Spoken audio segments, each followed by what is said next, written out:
আগুনে পুড়ে অগ্নিকাণ্ডের ঘটনায় মৃত্যু যেন আমাদের না আসে, সেজন্য নবী আলাইহিস সালাম দুটি আমল শিক্ষা দিয়েছেন। তার এক নম্বর আমলটি সহিহ বুখারীতে বর্ণিত হয়েছে। মদিনায় একবার এক ব্যক্তির ঘর আগুনে পুড়েছিল, তখন নবী আলাইহিস সালাম বলেছেন, ইন্না হাযিহিন নার আদুউল লাকুম, এই আগুন তোমাদের শত্রু, অতএব তোমরা এটাকে নিভাও। অর্থাৎ আগে থেকে অগ্নিকাণ্ড যেন না হয় সেজন্য ব্যবস্থা নাও। সে যুগে চেরাগ বা মোমবাতি জ্বালিয়ে মানুষ শুইত, তিনি নিষেধ করেছেন এটা যেন মানুষ না করে। এটা ছিল সে যুগের জন্য আগুনের ঘটনা, অগ্নিকাণ্ডের ঘটনা যেন না ঘটে সেজন্য সতর্কতার ব্যবস্থা। এই যুগে নবী আলাইহিস সালামের সেই নির্দেশটা কার্যকর হবে। এই যুগে অগ্নিকাণ্ডের যত ঘটনা যে সমস্ত কারণে ঘটে সেগুলোর ব্যাপারে আমরা সর্বোচ্চ সতর্কতা অবলম্বন করা।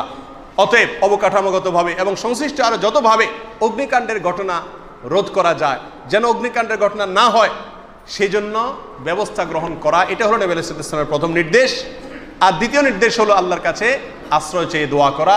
তিনি যে দোয়াটি করতেন অগ্নিকাণ্ডের ঘটনায় এবং একই সঙ্গে পানিতে ডুবে মারা যাওয়া বা কোনো দুর্ঘটনা যেন মৃত্যু না হয় সেজন্য এই দোয়াটি নবী আলাইহিস সালাম পড়তেন। দোয়াটি সুনানে নাসাইতে বিশুদ্ধভাবে বর্ণিত হয়েছে। اللهم إني أعوذ بك من التردي والهدم والغرق والحرق وأعوذ بك أن يتخبطني الشيطان عند الموت وأعوذ بك أن أموت في سبيلك مدبرا وأعوذ بك أن أموت لديغا। আল্লাহ সুবহানাহু ওয়া তাআলা আমাদের সকলকে এ ধরনের দুর্ঘটনা থেকে রক্ষা করুন। এ ধরনের দুর্ঘটনা যেন আমাদের নিজেদেরকে, আমাদের কোনো প্রিয়জনকে হারাতে না হয়। আল্লাহ সুবহানাহু ওয়া তাআলা আমাদের সবাইকে রক্ষা করুন।